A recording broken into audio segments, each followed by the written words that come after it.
یہ باتیں جو آپ نے سنی ہیں نا کہ کوئی کہتا ہے اس کو کیا یار لے لے وہ کتاب کا جہاں ہے نا کہ انہوں نے کہا اللہ نے غلطی کی ہے نبوت علی کا نکال لی، اور اگر نہیں تو سنی سنائی باتیں کیوں کر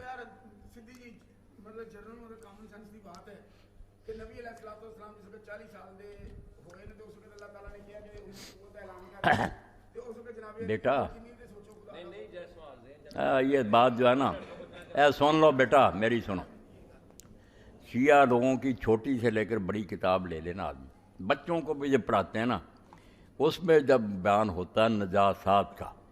کہ 12 چیزیں ناپاک ہیں، ان میں لکھا جاتا ہے کہ غلات جو ہے نا غالی جو کہتے ہیں علی خدا ہے یا نبی وہی تھا غلطی لگ گئی، جو ایسی بات کہتا ہے وہ غالی بالکل اسلام سے خارج ہے، اس کا ذبح مردار ہے، اس کے ساتھ رشتہ ناتا حرام ہے، اور وہ بدنن بھی ناپاک ہے، اگر آپ سے اس نے مسافہ کر لیا آپ کو ہاتھ دھونا پڑے گا۔ بالکل شیعہ غلات کے بارے میں نجاسات میں وہ کہتے ہیں جیسے ناسبی ملعون ہیں جو دشمنی ایسے ہی ہے جو غالی ہیں، یہاں وہ کہتے ہیں ہم تو ان کو مسلمان ہی نہیں مانتے۔ یہ الگ بات ہے کہ شیعہ کا دائرہ بہت بڑا ہے، اس میں کافر بھی ہیں جو علی کو خدا کہتے ہیں، یہ نصیری بھی شام کے وہ یہی ہیں، مگر وہ علانیہ کہتے ہیں کہ وہی خدا تھا، مگر شیعہ نہیں ان کو مسلمان مانتے۔ شیعہ کیا ہے؟ جو علی سے محبت کا دعویٰ کرے وہ شیعہ ہے، یہ ہے ایک بڑی بات۔ جیسے ہم کہتے ہیں رسول اللہ کو ہم مانتے ہیں، اب امت میں کتنے گروہ شرک کرنے والے بھی ہیں، بدعتی بھی ہیں، شیعہ بہت بڑے ہیں، اور اصل میں جیسے شاہ عبدالعزیز کہتے ہیں نا کہ اصل شیعہ تو ہم اہل سنت ہیں۔ جب حضرت علی کی فوج تھی تو جو ان کو حق پر سمجھتے تھے اور ان کے ساتھ تھے، ان میں ایک گروہ جو کہتا تھا کہ پہلے خلیفے بھی ٹھیک ہیں، یہ بھی چوتھے نمبر پر ٹھیک، وہ ہم تھے، ان کو وہ شاہ صاحب کہتے ہیں ہم ہیں شیعہ اولا، شیعہ مخلصین، سچے شیعہ علی کے ہم ہیں۔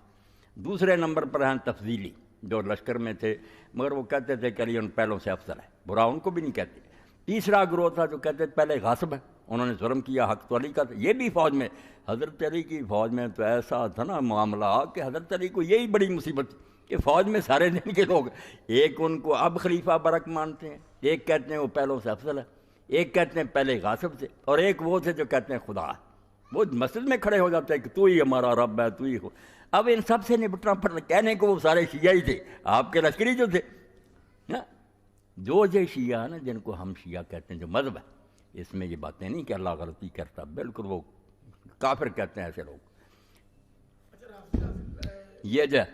سوچنے کی بات ہے، علامہ صاحب لکھتے ہیں، دوسرے لکھتے ہیں کہ شیعوں نے لکھا بدا کا عقیدہ، یہ کہتے ہیں اللہ کو کئی ایسی باتیں معلوم ہوتی ہیں جو پہلے نہیں جانتا، وہ تشیع جو لکھی کتابیں۔ آج بھی ایک کار میں دین تھا، میں نے کہا یار یہ کافی نکال، باب البدا نکال۔ علامہ کو شرم نہیں آئی کہ وہاں ہی لکھا کہ جو کہے کہ اللہ کو کوئی ایسی بات معلوم ہوئی جو پہلے نہیں جانتا وہ کافر ہے، اسلام سے اس کا تعلق نہیں، اللہ سب کچھ عدل سے جانتا شروع سے، اس باب میں سے جھوٹ بول بول کر نکالا۔ اب بدا کیا، یہ آپ کہتے رہتے ہیں تقدیر معلق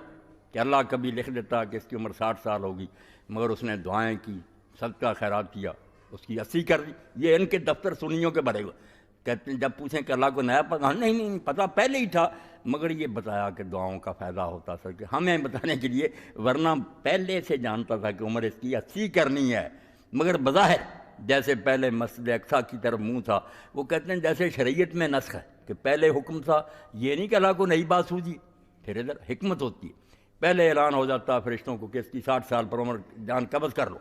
وہ صدقہ کرتا، اللہ آرڈر دے دیتا کہ بجائے اس کے 80 کر دو، نئی نہیں سوجی، وہاں ہی لکھا کہ جو کہ نئی سوجی کافر، اب اس کے حساب سے ٹھٹھا کر دیں۔ اور کئی اہل حدیث بیٹھے ہوں گے، علامہ کی نکالیں اور کافی نکالیں، لعنت بھیجیں گے، اتنے جھوٹے لوگ۔ خدا کے لیے ڈر دو، کوئی کسی گروہ کو برا نہ کہے، مسئلوں کی بات کوئی نہیں، کئی کسی کے ٹھیک ہیں کوئی